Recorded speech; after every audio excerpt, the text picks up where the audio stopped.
everyone, today's video is my last and final collection video for the month of November. I'm doing all of my collection products in one go, and I am thinking I'm going to be doing another eyeshadow palette collection in January. So if you are interested in an eyeshadow palette collection video, make sure you subscribe. And if you hear a little bird tweeting, I think right outside my window there must be a bird's nest. I've just been hearing a bird the last couple days, and here is all my complexion products, and this is including my foundations, my primers, concealers, and powders. Overall, I think my complexion collection is relatively curated, and a lot of these products are things that I go through fairly quickly. So I kind of just want to start out on the order that I do my makeup. So primer, I do that first, of course. So I have 4 primers and they're in this section here. So I have this tinted HueGuard 3-in-1 Mineral Sunscreen Moisturizer and Primer. And I keep this in with my primers because it is a primer. I am up to here, so I am halfway done using this, and I will be swatching as many products as I possibly can, but this product is orange, and if you get too much of this, it can have a little bit of an orange tint to it. So if you're going to be using this solely as a sunscreen, nothing over top of it, you know, you may have some orange remnants on your face, but when I feel like if I'm putting other stuff on top of it, I'm not too worried about this. And my expiration date here is 7/2026. I'm not in any big hurry to use this up immediately. The one that I am currently really trying to use up is the Milk Hydro Grip Primer. This is where I'm at. I'm right above the L there, and this wasn't a project to get to halfway, or what I deem to be the halfway point. I think this will be an empty before the end of the year, and you guys probably all know what this looks like. It is just a clear primer, and it has a tacky, sticky base to it. The thing I do not like about this product, though, is that it does not play nice with some of my other foundations. It made the Too Faced Born This Way look horrible. I really have to prep my skin nicely for me to use it with this tinted serum, which this is currently the one that I'm using like every single day to try and finish it before the end of the year. So this is one that I've been using alongside this tinted serum, but I just want these gone, and I have to let this sit. I have to make sure I don't put too much of this on, because if I put too much of this on, then it will pill literally at the end of the day. At the very end of the day, I'll look at my cheeks and there's going to be weird pilling. So, you know, I have to do the right amount of this. I have to let this sit on my skin for a set amount of time. I don't like this product. I remember I had a mini of it and I really liked it, and then this option came up in a FabFitFun and I took it. If this came in another FabFitFun, I would decline because I just don't like the Milk Hydro Grip Primer. I haven't tried any of the other products in the line. I much prefer this Essence Hello Good Stuff. I've used up one of these already, and I think it's in this year's makeup empties. This is not going to get finished before the end of the year, so this will roll into next year. But this is just a glow serum primer. It's hydrating, it's smoothing. It does smell like watermelon, so if that's not your thing. But it just has a very, very light pink color to it, but really it's just clear.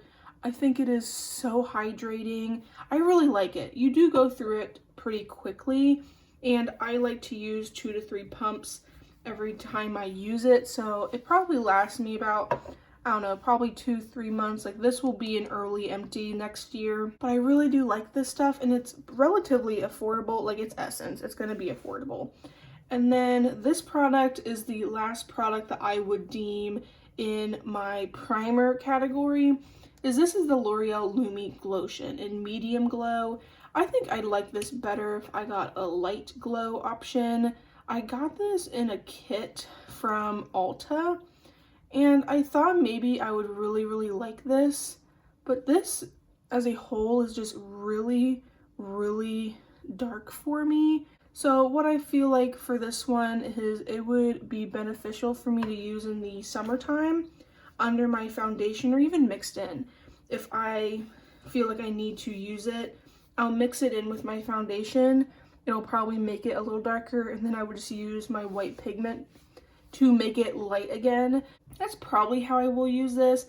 I have 2 concealers. This is pretty easy and pretty simple.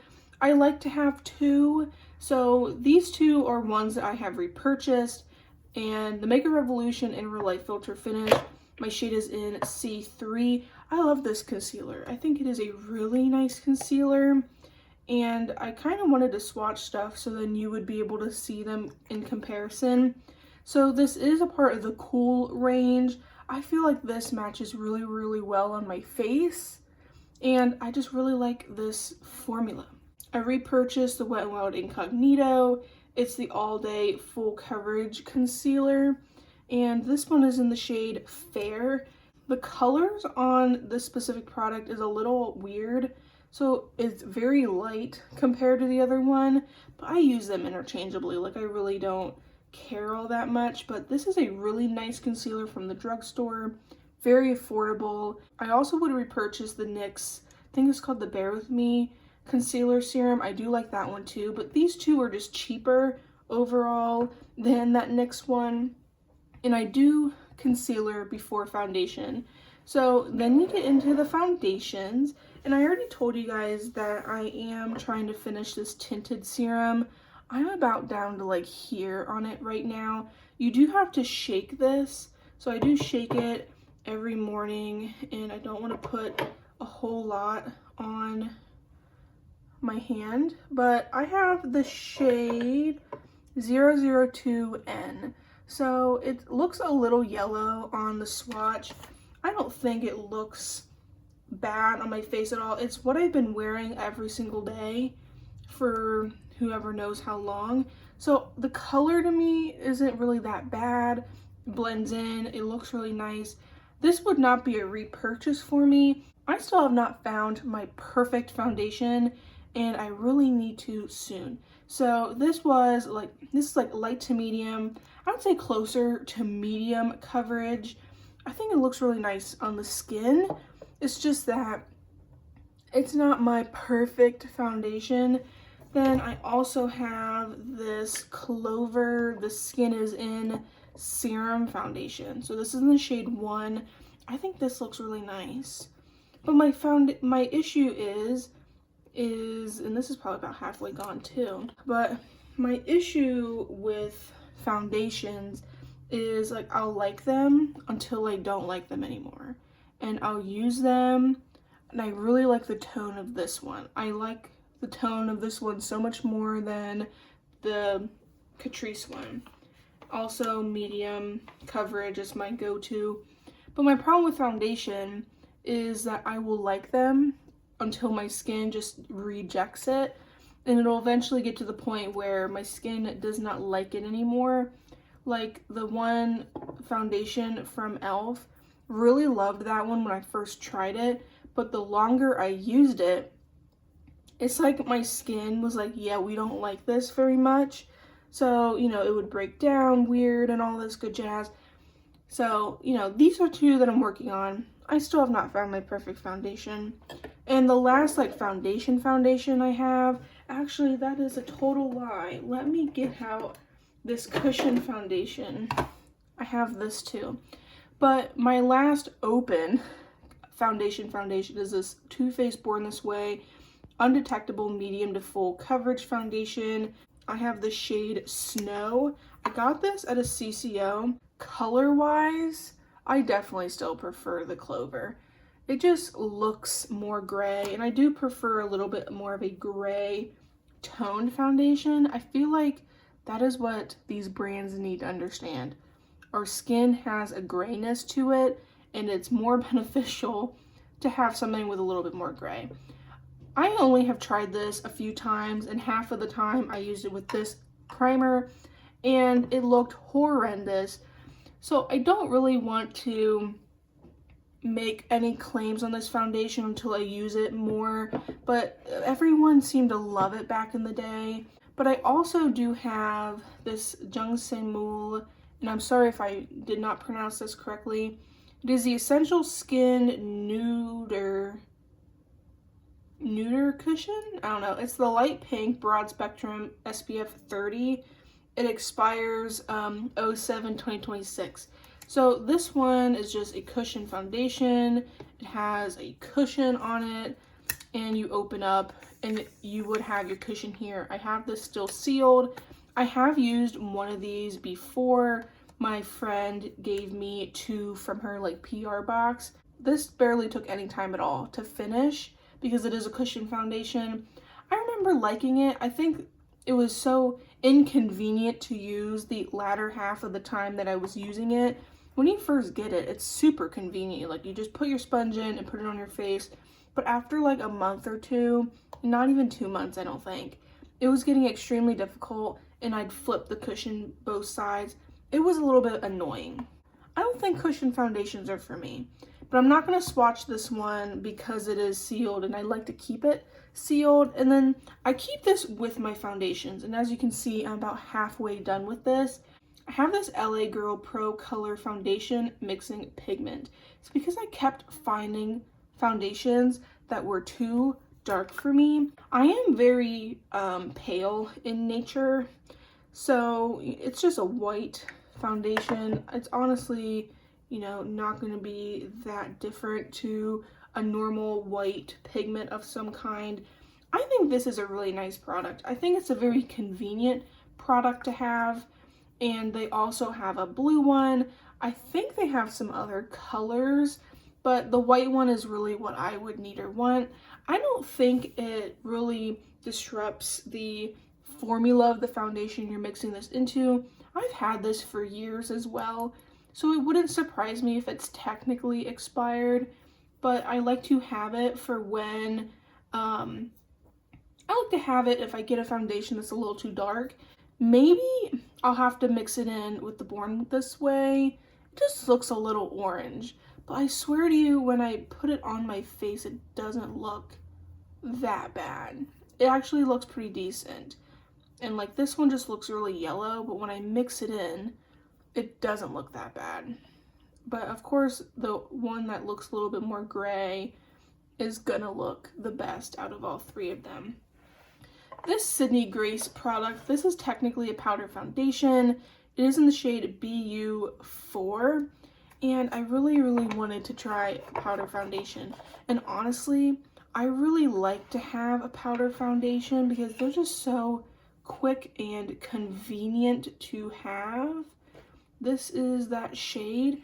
I'm trying to match my hand. I think it almost matches perfectly, but this product here is going to be a product that I can really only use in the summertime. What's on my hands currently would represent what my face would be in the summertime, give or take. So this shade is a little too dark for me, and I'm just really bad at trying to find shades online. I tried my best with the swatches and everything, but I really like this foundation, and I use it as an actual foundation. Like, I'm not putting this over any of these other ones here. I'm solely using this as my coverage product. And technically these two are powder foundations, but I do use this to cover my entire face, so I put these into powders. So I have this Morphe. This is the Cloud Light Soft Glow Veil. It's in the shade Dawn. Let me tell you, this is beautiful, and I can't wait to hit pan on it. And was there fluffy? I don't know. But look how like slightly iridescent this product is. I think it has such a I think this just has a subtle sheen to it. I think it looks really flattering on the skin. How I use this is I don't use this to set my eyes. I don't use it to set anywhere on my face. I use this to kind of buff my blush, bronzer, and highlight together to make it look more uniform, more one with the skin. I think this looks really natural. It's more of a light translucent sort of thing, so it doesn't really disrupt the colors of my blush, bronzer, highlighter. Like, I'm thinking of this as people think of those like fancy hourglass powders, but this is really pretty, and I really like that one. You guys know how much I love my Essence 16-Hour Cover and Last Powder Foundation. I get it in the shade Porcelain. This is a repeating purchase for me. You know, you do have a thing here, a puff, but this is a beautiful powder, and I have hit pan on it recently, and this is in the shade Porcelain. The thing that sucks about these is it doesn't, and that's right over top of the Sydney Grace Powder Foundation. The thing that sucks about this powder is that you do not have a very good range of shades. So Porcelain is the fairest shade. So if you are fairer than I am, then I think you're a little bit screwed. I think this is a beautiful product. I love putting it right underneath my eyes. It gives a little bit extra coverage to my concealers. And I think it looks really beautiful all over the face. It looks really nice. I have no complaints other than the shade range, but the price is also really good. This is the MAC Studio Fix Powder Foundation. I have it in shade NC10. I got this originally in a free gift purchase, and that powder took me a million years to finish. And they recently redid their powder foundation, the MAC Studio Fix line. So I got this at TJ Maxx for like $12, $15. And this is going to last me a lifetime. So I got this to replace this because I really did like this when I had it in the mini. But I do have the shade NC10, and it definitely will work for me pretty much all year round. I bought this because I really enjoyed that mini, and that mini lasted me forever. So I knew this was going to last me forever. Does this also come? Yeah, this also comes with a powder puff situation. This will be my next powder foundation. I use this under my eyes. I'll use it going all over my face. How I like to do my makeup is I like to have a hydrating / gripping primer as my primer. It's more hydrating than anything. I do have drier skin, but I want a little bit of tackiness to keep my makeup on all day. I like a solid, like medium coverage concealer. If it's too heavy, then my powder isn't going to look very nice on top of it. It just gives a little bit of extra coverage. So this is all my complexion makeup. I think my complexion collection is not out of control. Like these two, I see myself definitely finishing before the end of the year. This Makeup Revolution concealer, I'm starting to wipe the sides. So this will be done very, very early in 2026. I don't see it being empty in 2025. But like I'd say January, February, this will be it. Like I'm halfway done with this tinted Hue Guard, and I know this product won't take me very long to finish. But this is my entire collection. I hope you guys enjoyed. Let me know your foundation recommendations. Let me know your primer recommendations and concealer recommendations. I won't need powder for a while, so we can skip that. But if you have gotten to this far in the video, recently I've been having you guys put different emojis down there. And in this case, just tell me your favorite foundation, your concealer, your primer, your favorite complexion product as a whole. I'd love to know. And in the new year, I'd like to try out a little bit more stuff in terms of complexion to see which ones would be working best for me. If you guys enjoyed today's video, make sure you subscribe, like this video. There is a hype button, and if you click it, it does help the channel out a lot, and I do appreciate if you do so. And I have my collections and inventories playlist linked down below, which also shows any previous collection videos that I've done in the month of November. I hope you guys have a very nice day, and I love and appreciate you guys all so much, and I shall see you guys next time.